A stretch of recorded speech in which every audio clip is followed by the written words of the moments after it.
I used to believe loyalty was something you could feel in the small, quiet moments. The way someone leaned into you on the couch without thinking. The way they said your name when they were tired. The way they reached for their phone and showed you a message without hesitation, as if transparency were as natural as breathing. For a long time, I thought I had all of that with her. We didn't start as some dramatic love story. We grew into each other slowly, the kind of relationship that feels sturdy because it's built on routine and shared understanding rather than fireworks. She knew my habits, my insecurities, the stories I only told when I trusted someone completely.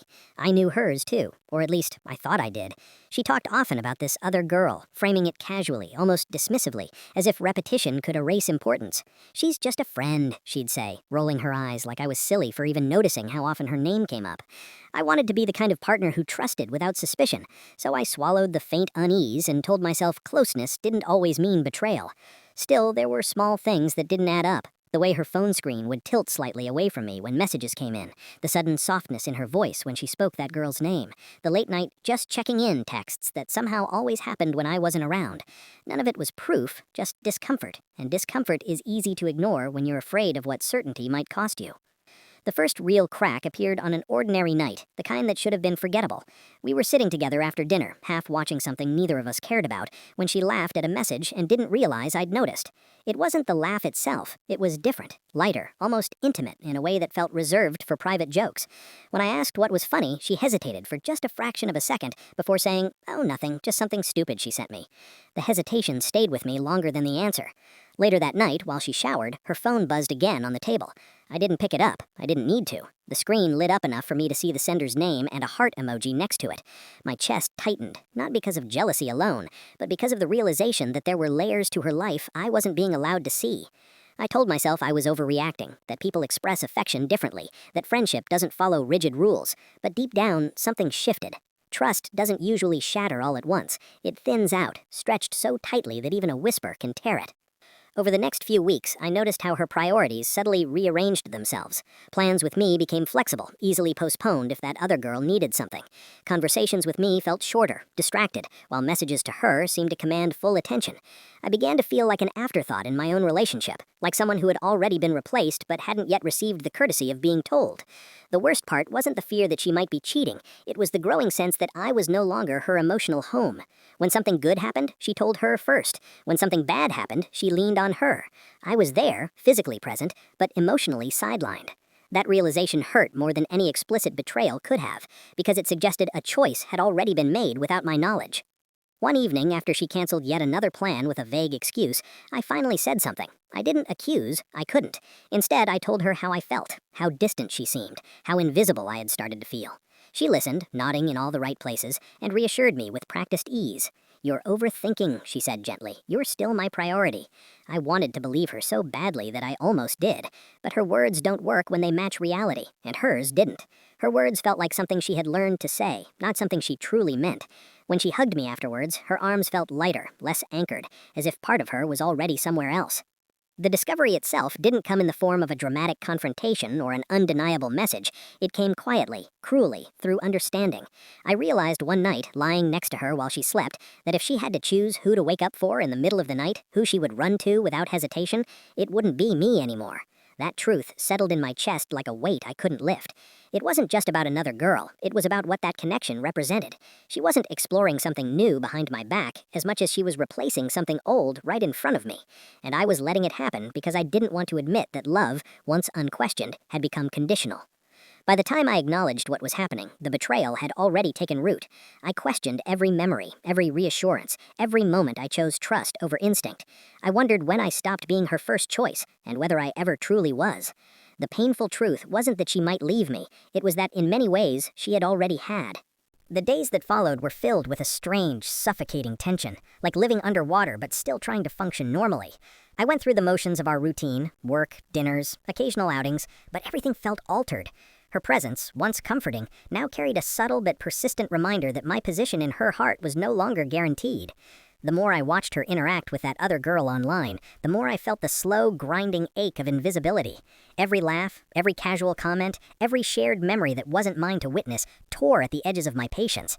I began noticing the patterns, small but consistent.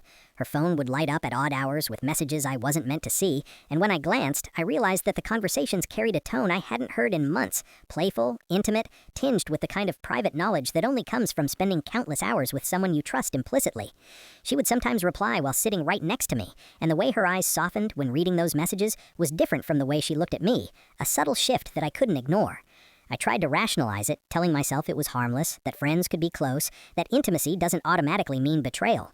But the gut instinct, the quiet, nagging whisper of suspicion refused to go away. I started checking our shared routines, noticing how often she mentioned her in conversation, how she laughed at jokes I didn't know about, how her stories often included her first. It was as if I had been relegated to the background, a supporting role in a play where I had once been the lead. The realization was more devastating than any single act of disloyalty, because it suggested a choice had already been made, a decision to let someone else occupy the space I had once filled effortlessly. One night, I followed the trail further than ever before, not out of spite, but out of a desperate need to know the truth. I sat quietly in the living room while she stepped out to take a call, leaving her phone behind. My hands shook as I picked it up, and I told myself it wasn't about invading privacy. It was about confirming my suspicions before I allowed myself to confront them. Her messages were what I feared and more. Long conversations, shared jokes, inside references I had never been a part of. Confessions of affection written with a tenderness I had not felt in our relationship for months. I read them over and over, each sentence eroding the foundation of trust I had built so carefully. It wasn't casual friendship. It wasn't a harmless connection. It was a bond that had already begun to replace mine. The next morning, I confronted her, not with anger, not with tears, but with a quiet, steady voice that carried the weight of discovery. I didn't accuse her of cheating. The word felt inadequate. I told her I had seen the messages, that I understood what was happening between her and this other girl, that I felt pushed aside and unseen. Her reaction was immediate and familiar, calm, apologetic, yet evasive. She denied wrongdoing in words, but couldn't mask the flicker of recognition in her eyes. It was a fleeting moment, but it told me she knew I had seen the truth. I realized then that part of me had wanted confrontation, wanted clarity, even if it hurt. Because clarity is the only way to face betrayal with your eyes open, to take ownership of the pain instead of letting it fester in the dark corners of your mind. As the weeks passed, I noticed a change in myself. Anger mingled with sorrow, resentment with determination. I began to reclaim pieces of my life that I had allowed her behavior to overshadow. I stopped adjusting my schedule to match hers, stopped bending emotionally to accommodate someone whose loyalty had shifted. The ache of realizing I was no longer her first choice remained, but it was tempered by the growing awareness that I deserved presence, devotion, and love that wasn't conditional. It was hard because love is complicated, and the bonds we form with people can be intoxicatingly deep. But part of loving yourself is recognizing when you are no longer the priority in someone else's heart. I tried to maintain civility, even kindness, because I valued what we had once shared, but I kept a careful distance. Every shared space, every conversation was measured, controlled. I found myself noticing little habits, small things I had overlooked before, that spoke to her divided attention. The subtle glances at her phone, the distracted tone when I spoke about my day, the faint smile when recalling moments with the other girl. I cataloged them not to punish her, but to remind myself that I had clarity now, that betrayal doesn't always come in dramatic waves. Sometimes it arrives in the quiet erosion of priority, and recognizing it is the first step towards reclaiming your own sense of self. It wasn't easy. Each time I saw her reach for her phone or smile at a text, a pang of hurt passed through me. But alongside the hurt, I felt a growing strength. I began reconnecting with friends I had neglected, pursuing interests I had shelved, and reinforcing the parts of myself that existed independently of her approval. Slowly, I understood that love, when genuine, doesn't diminish or replace, it complements. If she couldn't give that to me, if her affections were reserved elsewhere, it was a painful but necessary truth to accept. By the time I reached this understanding, the fear and confusion had softened into a quiet resolve. I would no longer measure my worth by the attention or priority of someone whose heart had drifted elsewhere. I realized that loyalty is a two-way street, and while I had given mine freely, I was entitled to the same in return. Betrayal had taught me more than hurt. It had shown me where my boundaries should lie, what love should look like when it is mutual, and that confronting painful truths is sometimes the only way to reclaim your dignity and your life. The mornings became the hardest part, when the quiet would press against me and there was no distraction from the gnawing realization that my relationship had changed fundamentally. I would wake, reaching for her side of the bed, only to find it cold, distant, as if she had already pulled part of herself away while I slept. The intimacy that had once felt effortless now existed in fragmented, rehearsed gestures, and even her words of affection rang hollow because they were punctuated with subtle reminders of another presence. I began noticing the details in her behavior that I had previously ignored or excused. The way she would sometimes laugh at her phone while lying next to me, her lips curved in a smile that didn't extend to her eyes, the slight hesitation when I asked who she was messaging. It was in those pauses that I felt the deepest betrayal, the unspoken acknowledgement that her attention had drifted, that my place as her first choice was no longer assured. Each time the ache deepened, a slow erosion of trust that left me feeling hollow despite the physical proximity we still shared. I tried to continue our routines, forcing myself to go on dates, make dinner, and engage in conversations as though nothing had changed, but it became increasingly clear that she had divided herself emotionally. She carried on with politeness, with the charm I had once adored, yet I could feel the other girl's presence in every glance, every whispered reference, every subtle shift in her expression when she thought I wasn't paying attention. Even casual remarks like, "She reminded me of something today," or "I saw this and thought of her," pierced me, leaving a sharp pang of exclusion. I began noticing patterns in the timing of her communication, texts and calls that coincided with moments I assumed were private, notifications that appeared almost as if to assert a hidden hierarchy in her attention. It was one thing to suspect, another entirely to trace these patterns and realize that the emotional bond she had with me had been gradually supplanted by a bond with someone else. The realization was gut-wrenching, but it was also clarifying. The betrayal wasn't sudden, it had been methodical, insidious, and that understanding gave me a kind of clarity I hadn't had in weeks. The confrontation I had feared became inevitable. I knew I could no longer continue as if everything were normal, because the pretense was suffocating, a slow leaking poison that was eroding my sense of self.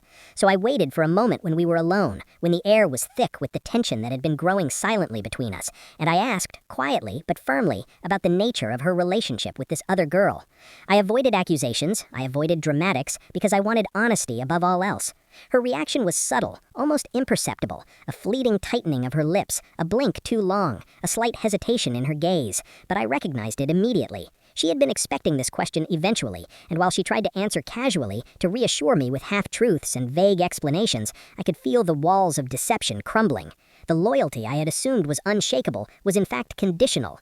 That realization hit harder than anything else, because it wasn't a betrayal of action alone. It was a betrayal of priority, a decision that placed someone else above me in the hierarchy of care, attention, and affection. In the days that followed, I started keeping a careful mental record of her actions, piecing together evidence of emotional displacement. I cataloged the moments when she chose someone else over me, when her attention and energy were diverted, when her physical presence remained, but her heart wandered. I knew I was observing patterns that many would dismiss as paranoia, but the weight of the evidence was undeniable. Even her reassurances felt rehearsed. The spontaneity that had once been a hallmark of our connection was gone. I felt like a ghost inhabiting a space she had vacated emotionally, a place I had believed was mine by right, but that had been quietly reclaimed by someone else's influence. It was painful, a slow, steady ache, but I had reached a point where awareness was preferable to ignorance, and the recognition of her divided loyalties became a foundation for my next steps. Anger began to mingle with hurt, and I realized that I couldn't simply remain passive. While part of me longed to confront her in a dramatic, cathartic way, I recognized that the true power lay in reclaiming myself, rather than attempting to coerce her into choosing me. I focused on rebuilding the aspects of my life that had been overshadowed by the emotional labor I had invested in the relationship, reconnecting with friends, dedicating time to personal projects, re-establishing boundaries that had been eroded over time. Each small action became a form of quiet resistance, a reaffirmation that my value was not determined by her affections alone. One evening, the emotional distance became almost unbearable. I watched her interact with the other girl over video call, laughing, teasing, sharing private jokes, and I felt the familiar pang of exclusion, the hollow ache of not being her first choice. Yet for the first time, I allowed myself to feel a complicated mix of emotions: sorrow for the relationship I thought I had, frustration at the betrayal, and a strange sort of relief that the truth was finally undeniable. I realized that understanding her priorities, even when it hurt, gave me the power to make choices for myself. I could no longer exist as a passive participant in a relationship where my heart was secondary. I could take action, reclaim my emotional space, and define boundaries that protected my dignity and self-respect. As the night stretched on, I began to notice subtle changes in my perception of her. The small gestures I had once adored, the way she laughed at my jokes, the way she leaned in during conversations, felt like echoes, reminders of intimacy that was no longer fully reciprocated. I understood that love is not merely about shared moments, but about consistent prioritization and mutual care. Her affection, while still present in fragments, was fragmented and divided, a reflection of her divided loyalties. I began to prepare myself mentally for the conversations that would inevitably shape the future of our relationship. I knew that at some point I would need to confront the reality of being secondary in her heart, to acknowledge the pain, and to assert the importance of my own needs. By the end of Part 3, I had reached a precarious balance between heartbreak and self-assertion. I could feel the weight of betrayal in every glance, every laugh, every shared memory that wasn't mine. But I also felt a growing clarity about my own worth, the understanding that love without reciprocity is not a failure on my part, but a misalignment of priorities. I was learning that confronting painful truths, however devastating, is an essential step towards preserving integrity, reclaiming autonomy, and ultimately protecting the capacity to love without losing oneself. The following weeks became a delicate exercise in observation and restraint, a psychological tightrope walk between confronting the betrayal and maintaining enough composure to navigate daily life. Every interaction with her carried a subtle tension, a silent acknowledgement of what had been revealed, yet not fully addressed. I started noticing things I had previously overlooked, the way her body leaned slightly toward her phone when we were out together, the way her laughter sometimes carried a private undertone meant for someone else, the way she would pause mid-sentence when recalling a story, as if measuring whether to include me in the narrative or redirect it to her other confidant. Each moment built a mosaic of quiet exclusion, a pattern that left no room for denial. I began cataloging these behaviors mentally, not as an act of paranoia, but as a means to understand the depth of her divided loyalty. Every glance, every subtle gesture, every lingering touch that lacked warmth became evidence of emotional displacement. It was a painful awareness, like watching a home I had built together being gradually repainted in someone else's colors, and realizing that no matter how much effort I had invested, the interior design of her heart had shifted without my consent. I tried to approach her with calm rationality, seeking clarity rather than confrontation. I needed to know whether the emotional distance I felt was temporary, a momentary lapse in attention, or whether it signified a permanent shift in her affections. One evening, I asked her directly about the depth of her connection with this other girl, framing my words carefully to avoid accusations. Her response was measured, smooth, and practiced. She insisted that the relationship was harmless, that it was purely platonic, and that I had nothing to worry about. But the subtle tremor in her voice, the fleeting hesitation before her answer told me everything I needed to know. It was a controlled reassurance, a performance designed to soothe without disclosing the truth. That moment crystallized my understanding. The betrayal I feared was real, but it was not a momentary lapse or a mistake. It was a sustained emotional preference that had slowly but decisively shifted her priorities away from me. The realization was both liberating and devastating. On one hand, I could no longer exist in a state of uncertainty, wondering whether I was enough or questioning why her attention felt fragmented. On the other hand, the truth exposed the full scale of the emotional displacement I had been enduring. I was no longer the center of her affection. I was a secondary figure, a participant in a relationship where my investment was not reciprocated equally. The weight of that understanding pressed heavily on me, making even ordinary interactions feel like exercises in endurance. I began to recognize the subtle mechanisms of her divided loyalty, the timing of her communications, the tone and inflection when discussing the other girl, the way shared experiences were filtered through the lens of someone else's presence. It was meticulous and deliberate, yet executed with a casualness that made the betrayal sting even sharper. I started to reflect on the moments when I had ignored the warning signs, when I had rationalized behaviors that now seemed unmistakably indicative of displacement. I recalled the early days of our connection, the trust I had placed in her without hesitation, the intimacy I had assumed was unbreakable. Each memory now carried a dual significance, the affection I had felt and the realization that it was shared with someone else in ways I could not compete with. The cognitive dissonance was jarring. How could I have loved so deeply while simultaneously being pushed to the periphery of her priorities? It forced me to confront uncomfortable truths about attachment, expectations, and the fragile nature of emotional fidelity. I understood that love is not merely a measure of intensity, but also of exclusivity and commitment, and that her failure to uphold these principles constituted a profound breach of trust. The strain began to manifest in my daily life. My focus at work became erratic, my interactions with friends tinged with distraction, and my sleep was punctuated by vivid replaying of moments that now carried the sharp edge of betrayal. I found myself analyzing every interaction, every message, every glance, searching for signs of intent, for indications of where her heart truly lay. The cognitive load was immense. It felt as if my mind were simultaneously trying to understand her motivations, protect my emotional well-being, and maintain the pretense of normalcy in our interactions. The psychological toll was heavy, a constant tension between outward composure and inward turmoil. Yet even in this state, I recognized that acknowledgement of the betrayal was necessary. Pretending that the issue did not exist would only deepen the wound and allow her divided loyalties to dictate the terms of my emotional life. One pivotal evening, I made the decision to take a step towards self-preservation. I began to establish boundaries, subtle at first, that reasserted my presence as an individual with needs that could not be subordinated to her divided attention. I declined invitations when I sensed her focus was elsewhere, limited my emotional disclosures, and created small spaces of independence within our shared life.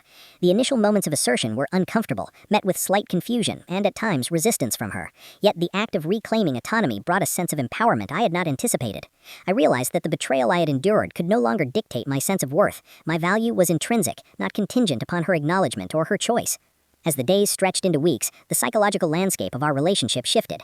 I observed her interactions with the other girl with a sense of detached awareness, no longer as a passive participant, but as an individual who understood the boundaries of her divided loyalties. The pain of displacement remained, but it was tempered by clarity, the understanding that recognition of betrayal is the first step towards reclaiming control over one's life. I developed a mental framework for navigating our shared spaces and interactions, balancing honesty, personal boundaries, and emotional self-protection.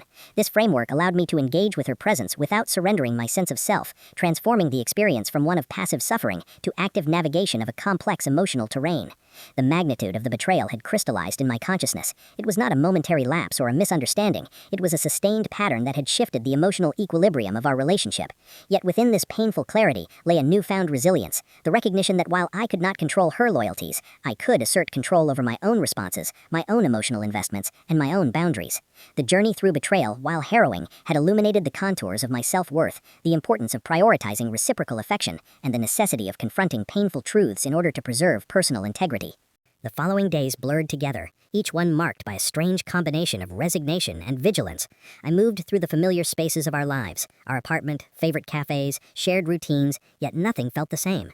Every glance she threw at her phone, every subtle smile, every casual laugh carried a weight I could not ignore, as though a hidden world existed within reach, but always just beyond my grasp. It was exhausting, being constantly aware of the emotional displacement that had taken root, and I found myself scrutinizing each interaction for evidence, for confirmation, for some proof that my suspicions were real. I tried to maintain composure, to act as though life went on normally, but inside, my mind replayed the evidence relentlessly, the late-night messages, the inside jokes, the private confessions I had never received.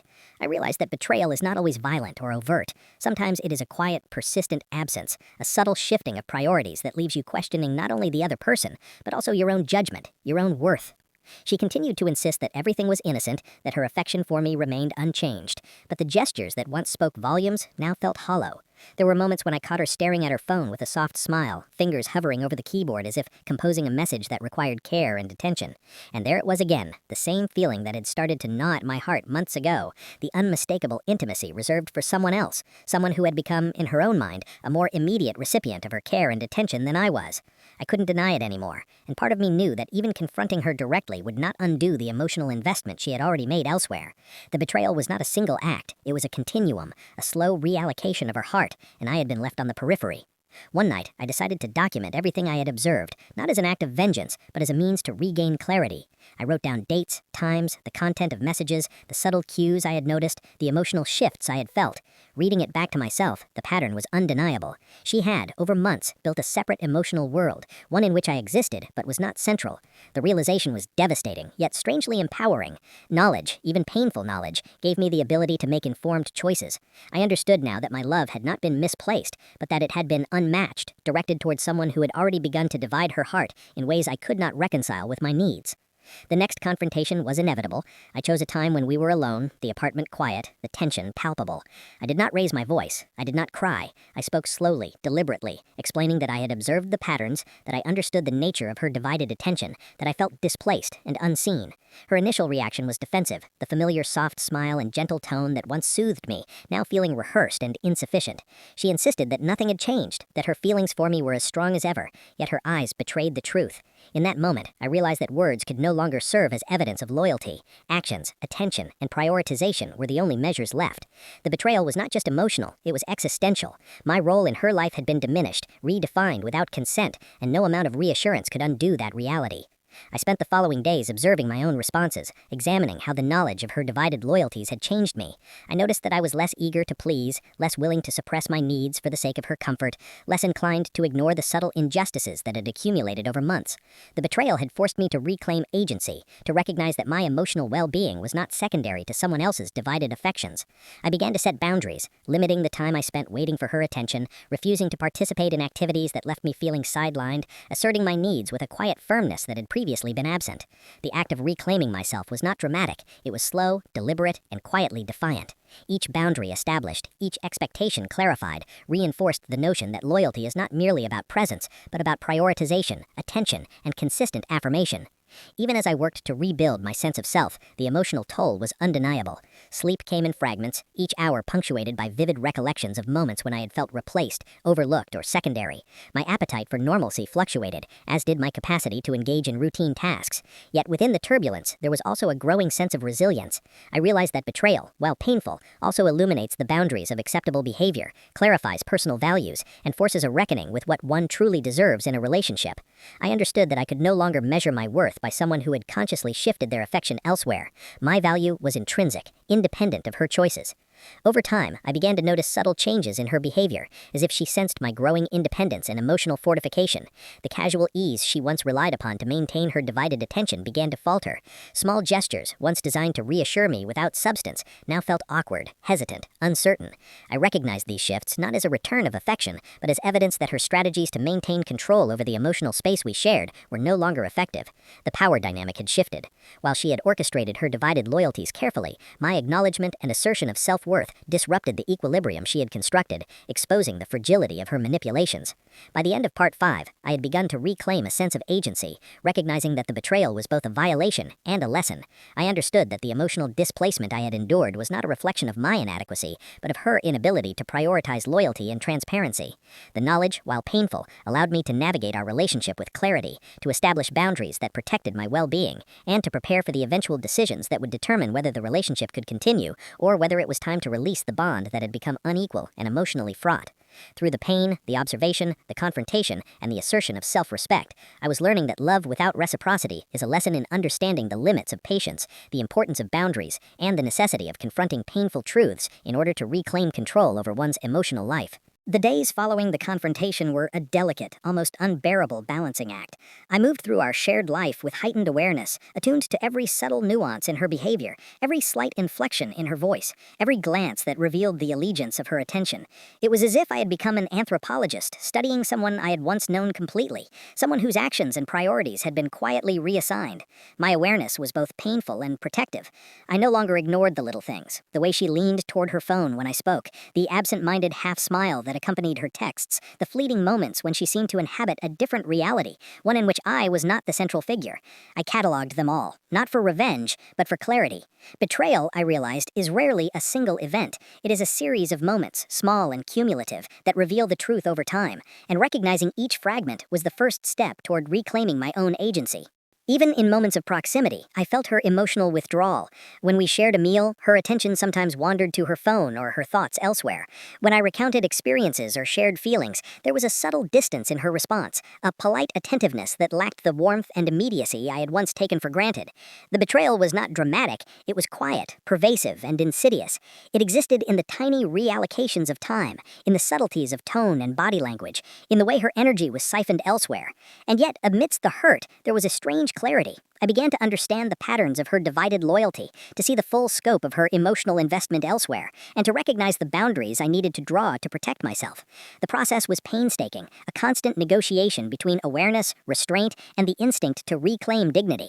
I also noticed the way the betrayal had shifted my own perceptions and behaviors. I became more assertive, less willing to compromise my needs for the sake of preserving an illusion of harmony. I no longer sought reassurance or validation from her. Instead, I focused on maintaining my emotional equilibrium, on reinforcing the sense of self that had been eroded by months of subtle displacement. This was not an act of vengeance, but of reclamation, a deliberate reinforcement of boundaries that safeguarded my mental and emotional well-being. I realized that part of surviving betrayal is refusing to allow it to define you, refusing to let someone else's choices dictate your self-worth, and asserting the right to be prioritized, respected, and acknowledged in all relationships. The betrayal's psychological weight manifested in physical ways too. Sleep became fragmented, restless with the replay of her interactions with the other girl, her casual mentions, her messages that I had glimpsed and catalogued. Meals became mechanical, conversations sometimes hollow, and every shared space seemed imbued with subtle reminders of emotional displacement. Yet I recognized that my suffering was intertwined with clarity. The pain came from acknowledgement, but acknowledgement allowed for understanding, and understanding allowed for choice. I was no longer passive, no longer blindly trusting. I had observed, reflected, and now I could act with intentionality, guided by awareness rather than hope or denial. One particularly difficult evening, I witnessed an interaction that crystallized everything I had feared. She was on a video call with the other girl, laughing softly at something said off-screen. The intimacy of the exchange, the private language they shared, the ease and warmth she displayed. These were all elements of a bond I could never compete with. I felt the familiar sting of displacement, but also a hard, growing resolve. The truth was undeniable, and it no longer held the power to confuse me. It was clear, unambiguous, and unavoidable. Her loyalty had shifted, her attentions had been reassigned, and my position as the first choice had been quietly relinquished. And yet, within that painful clarity, I began to cultivate detachment, a mental separation that allowed me to observe without being wholly consumed by despair. I started taking deliberate steps to re-establish independence within the relationship. I limited my emotional disclosures, choosing to reserve vulnerability for spaces where it was reciprocated and valued. I pursued interests that had been neglected, hobbies and projects that reminded me of the person I had been before the creeping displacement began. I nurtured friendships, cultivated outside connections, and reclaimed time that had previously been dominated by the quiet anxiety of divided attention. Each small act of self-assertion was a declaration. I would no longer exist as a passive participant in a relationship where my heart was secondary. My dignity, my sense of self, and my emotional investment were mine to protect. Even as I strengthened my boundaries, I struggled with the paradox of love and betrayal. Part of me still cared deeply for her, still remembered the warmth and intimacy we had shared, still longed for the connection that had been fractured.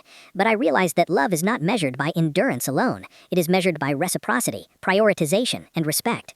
To remain in a relationship where these elements were absent was to accept a form of emotional diminishment.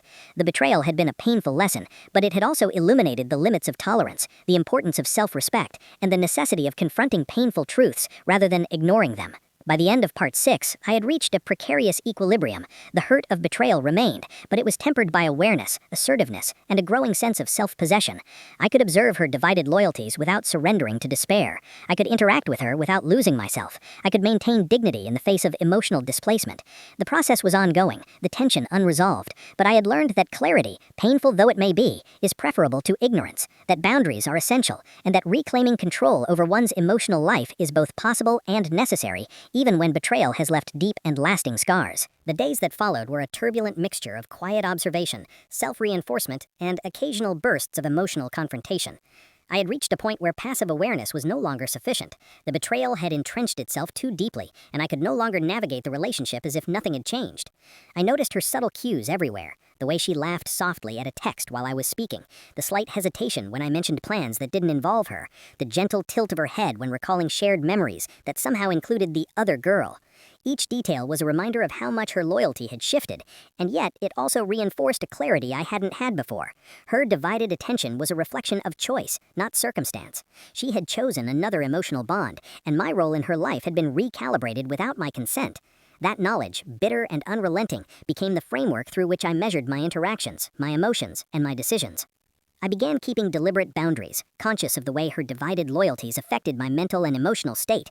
Where I had once leaned heavily into her attention, now I reclaimed my own space. Conversations became measured, my words weighed for impact and emotional safety. I no longer allowed myself to be emotionally hijacked by the soft intimacies she shared elsewhere, recognizing that responding to them as though they were harmless would only deepen my own pain. Meals, outings, shared routines, all of it was approached with the awareness that I could not rely on her prioritization, that affection and attention could no longer be assumed, and that my emotional well-being required self-protection above all else. It was not coldness, but self-preservation. It was an assertion that my presence deserved acknowledgement that could no longer be taken for granted. Despite these protective measures, moments of heartbreak still arrived unbidden. I would catch glimpses of her interactions with the other girl, private jokes exchanged over text, affectionate language that had once been reserved for me, the casual comfort of shared history that I no longer had access to, and the pain was visceral.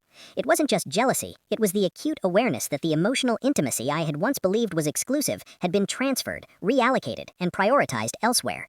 Each moment reinforced the harsh reality that trust is not merely about absence of infidelity, but about the conscious allocation of affection, care, and attention. And in these terms, I had been replaced. The betrayal was complete not because she had acted in secrecy, but because her heart had silently chosen another recipient, one whose presence now consistently superseded mine in her mind and emotional focus.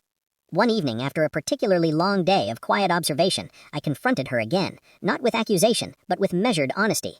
I described what I had noticed, the subtle cues, the shifted priorities, the emotional bond she had cultivated elsewhere.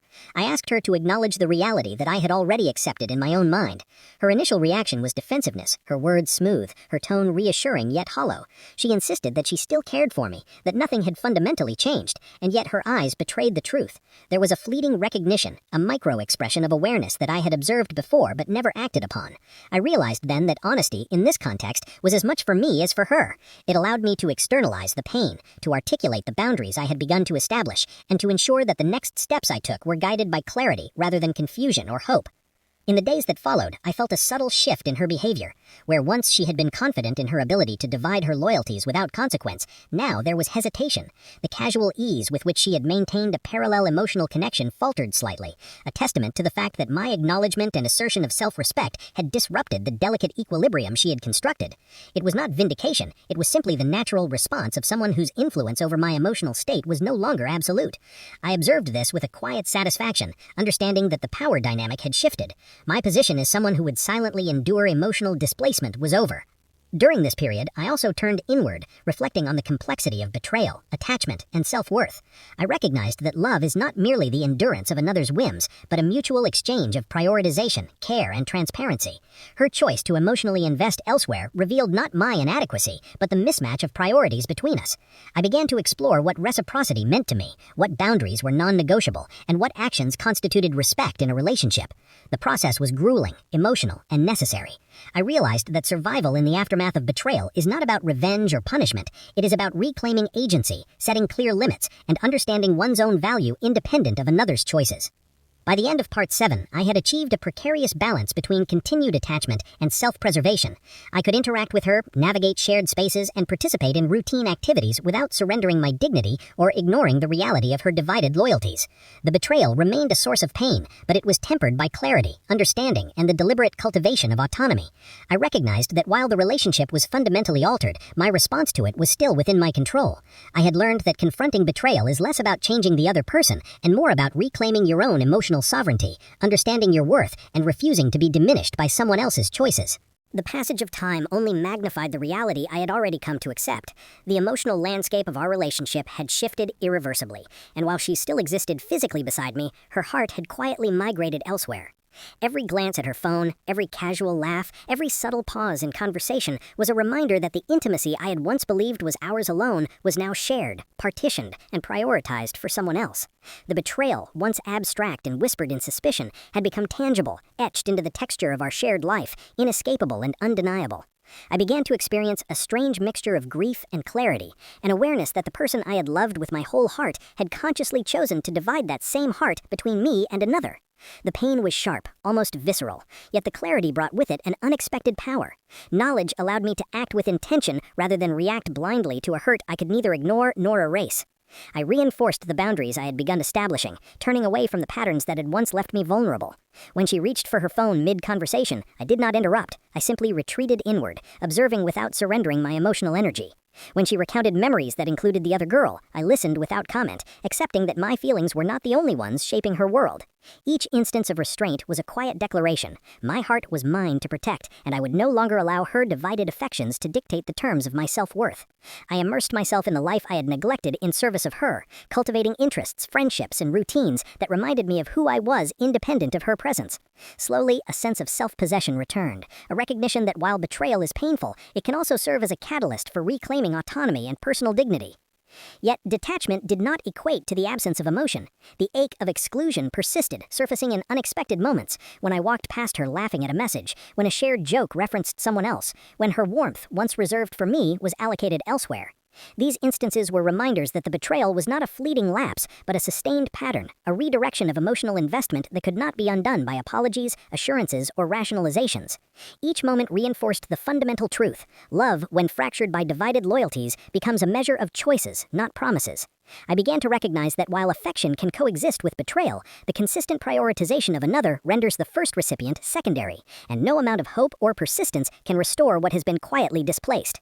In this period of heightened awareness, I also confronted the paradox of attachment, the simultaneous desire to maintain connection and the need to preserve self-respect. I found myself walking a tightrope between engagement and self-protection, negotiating moments of intimacy without surrendering autonomy, responding to her presence without compromising my dignity. It was exhausting, a constant negotiation between desire and reason, between the history we shared and the reality that had shifted beneath us. I realized that betrayal is not only about the acts of another, but also about the emotional accommodation of the one who has been displaced, the way we bend, justify, and rationalize in order to maintain a semblance of the relationship we once cherished. Recognizing this dynamic gave me both the clarity and the resolve to refuse further compromise that undermined my worth. One evening, the culmination of these reflections prompted a decisive step, a structured conversation, not fueled by anger or accusation, but guided by honesty, observation, and assertion of boundaries. I told her, calmly and deliberately, that I had observed the shift in her affections, that her emotional investment elsewhere had left me feeling secondary, and that while I still cared deeply, my needs could no longer be subordinated to her divided priorities. She listened, her expressions shifting from defensiveness to unease as the weight of my words sank in. There were no tears, no dramatic displays, just the quiet acknowledgement that the equilibrium of our shared emotional space had been disrupted and could not be restored without mutual commitment. Her reassurances, previously sufficient to pacify, now rang hollow, a reflection of promises that had already been broken through inaction and choice. Following this confrontation, I began observing subtle shifts in her behavior, hesitations in her attention, small signs of uncertainty, fleeting glances that suggested an awareness of the space she had ceded emotionally. But these changes were not evidence of restitution, they were evidence of disruption. The betrayal, though not erased, had compelled us to confront reality, to acknowledge the consequences of divided loyalties, and to navigate a relationship now informed by clarity, boundaries, and the sobering knowledge that love cannot thrive where prioritization is absent. I recognized that my role in her life was no longer defined by blind investment, but by conscious engagement. Moments of interaction were deliberate, my affection carefully allocated, my attention guarded. Throughout this period, I also reflected on the internal shifts the betrayal had catalyzed. I had become more resilient, more assertive, and more aware of my intrinsic value. The recognition that loyalty, attention, and emotional reciprocity are non-negotiable in a relationship guided my every choice, from the boundaries I established to the emotional energy I allowed to be spent. I realized that enduring pain does not signify weakness, rather it provides an opportunity for introspection, growth, and the cultivation of self-respect. The betrayal, while a source of anguish, also served as a crucible, refining my understanding of love, trust, and the essential requirements for a healthy emotional partnership. By the end of Part 8, I had achieved a complex equilibrium. The ache of displacement remained, persistent and sharp, but it was tempered by awareness, self-assertion, and the reclamation of agency. I could navigate our shared spaces without surrendering my dignity, observe her choices without losing control of my emotions, and maintain love without sacrificing the recognition of my worth. Betrayal, I had learned, does not only reveal the faults of another, it illuminates the limits of patience, the necessity of boundaries, and the essential act of reclaiming one's own heart from circumstances in which it has been devalued. Through the pain, observation, confrontation, and assertion of self-respect, I was beginning to emerge not broken, but strengthened, armed with clarity and the knowledge that emotional sovereignty is the foundation upon which all genuine connection must be built.